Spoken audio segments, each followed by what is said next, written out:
அந்த மாதிரி இல்லை, நிறைய பேருக்கு பிரச்சனை என்னன்னாங்க, நீங்கள் நிறைய பேரோட இன்டர்வியூவில் இருந்திருக்கீங்க, எனக்கே எடுத்திருக்கீங்க. ராஜேஷ் ஐயா இருக்குச்சுல, நீங்கள் தான் கூட இருந்தீங்க.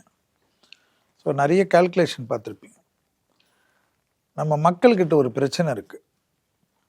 நான் ஓப்பனாக ஓம் சரவணபவ நேயர்களுக்கு சொல்கிறது என்னென்னா, ஒரு பெரிய நக்கீரன் பின்புலத்துலேருந்து வர்றதுனால ஜோதிடனை ஃபஸ்ட்டு கடவுளாக பார்க்குறத விட்டுருங்க. ஜோசியனுக்கும் சாப்பிட்லன்னா லோ பிபி ஆகிடும், கண்டிப்பாக லோ சுகர் ஆகிடும். ஜோதிடனுக்கும் வயிற்று வலி வரும், தலைவலி வரும். ஜோதிடனுக்கும் கெட்ட நேரம் இருந்தால் அவ்வளோதான், டிக்கெட் வாங்கிட்டு போக வேண்டியது தான். இதில் என்னென்னா, இதுதான் ப்ராக்டிக்கல் உண்மை.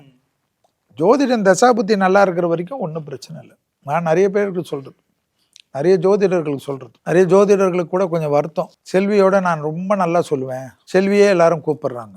நான் தான் சொல்லுவேன், இப்போ நீ உன் 2ஆம் இடம், 5ஆம் இடம், 8ஆம் இடம், 10ஆம் இடம், 12ஆம் இடம்லாம் உன் ஜாதகத்தில் நீ பார்க்கல. நீ பார்க்காம என் ஜாதகத்தையே பார்த்துருந்தா நான் என்ன பண்ணுறது?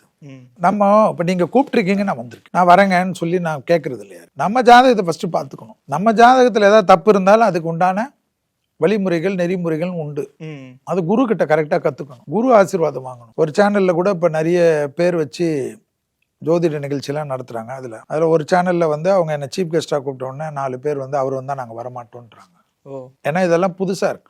நான் 32 வருஷமாக கஷ்டப்பட்டு ஒரு டெவலப்மெண்ட்டாக நீயா நானா நிகழ்ச்சியிலலாம் சுபவி பாண்டிய ஐயாலேருந்து எல்லாரையோட நான் ஃபேஸ் பண்ணி தான் உட்காந்துருக்கேன். இவங்களுக்கெல்லாம் வயசு இருக்குன்னும், அதுக்குள்ளே நான் வந்தால் இவர் வந்தால் வரமாட்டேன், நான் வந்தால் வரமாட்டேன். ஜோதிடனுங்களுக்கு யாருக்கு வேணுமா பொறாமல் இருக்கலாம், ஆனால் ஜோதிடனுக்கு பொறாமன்னா அவனை அழிக்கும் அது.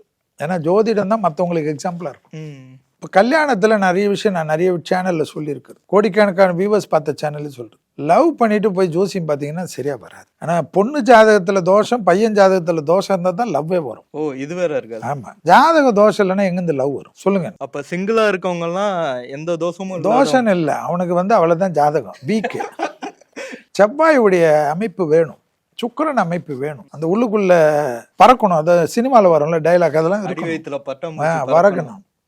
இங்கே பட்டாம்பூச்சி பறக்காம டாஸ்மாக் பறந்தா நான் என்ன போட முடியும்? அதனால அப்படின்னா எல்லா காதலும் சேர்ந்துடணுமே சார்? அப்படி கிடையாது கண்ணு. காதலில் வந்து கல்யாணம் எல்லாமே நல்லா இருக்கணுமே. ஏன் 2 ஃபேமிலி கோர்ட் இருந்தது, இன்றைக்கி 8 கோர்ட் ஆயிடுச்சு. ஏன்னா நாம் என்கிட்ட வர கேஸ்லாம் நிறைய ஃபேமிலி டைவர்ஸ் கேஸ் தான். நீ வக்கீலாக ஒரு விஷயம் இருக்குது எனக்கு, அதனால் பார்த்துக்குவோம்.